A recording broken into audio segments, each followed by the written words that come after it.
Hi everybody! So I'm back today with another bookish video, and we're going to talk about my 5 favorite series. I think series are kind of the perfect way to get past the spring break reading slump and get you through the rest of the semester of school. So I hope one of these series will inspire you to jump in and read something new, or maybe fall in love again with something that you've read before. Can't talk about reading series without talking about Lord of the Rings. It is a little bit heavy if you're trying to get past the spring break reading slump, but it has some great world building and some fantastic characters in here. It's really rich, and it's one of the only fantasy series that's considered in a literary canon as well. This is my favorite book in the series, and it's the last one, so you kind of got to get through the rest of them to get to it. It might be my favorite because it has more conclusion to it than the rest of them, but I also think that I'm really partial to Aragorn's character, so this is a really heavy book in terms of his arc. Next up is the Chronicles of Narnia, which is a really good option if you're trying to get through a series really quickly. Since it was originally written for children, it's a pretty speedy series to get through. C.S. Lewis, like his friend Tolkien, does a really great job with world building, and Narnia here is actually more of the centralized character throughout all of the books.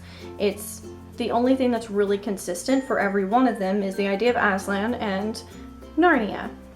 This is actually my favorite book of the series. Not that I didn't love The Lion, the Witch, and the Wardrobe, but this had some of my favorite characters in it from that story, while also kind of exploring how Narnia shifted for them as they got older. I just really like what C.S. Lewis does with the series, and this book in particular really drew me in. The Ruby Oliver series by E. Lockhart is really lighthearted and really hilarious. The voice that E. Lockhart uses whenever she's writing these books is so easy to get involved with.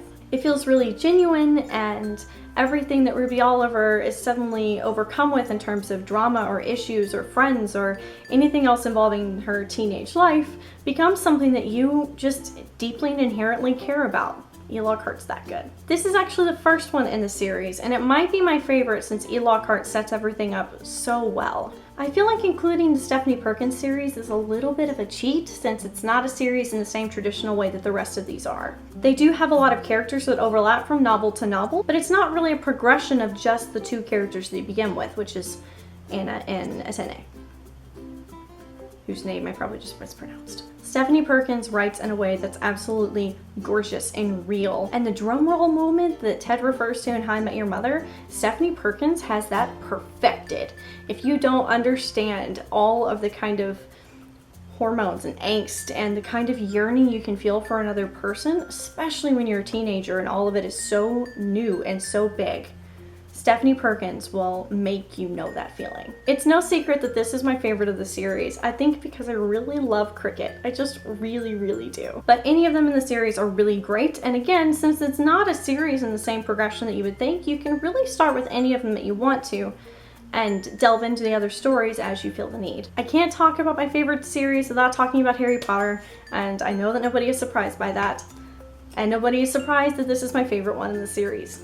J.K. Rowling is like the master of world building. She just handles everything very, very well, and the characters become people that you feel like are your friends. You get so involved with them, and that's just very impressive in terms of writing. So I recommend the Harry Potter series to literally everybody and anybody. Because it's so engrossing, but also written for young adults, you'll get through it pretty quickly and still feel like you can go back and read them several times and find something new every single time you do. This is what I'm going to be reading next. I'm really excited to finish this novel finally and to actually get to read this. And that's all that I actually have for this week, so I will see you next Tuesday. I will have a video.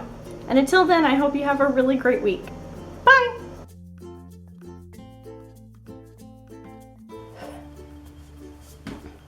Ow! It's my elbow.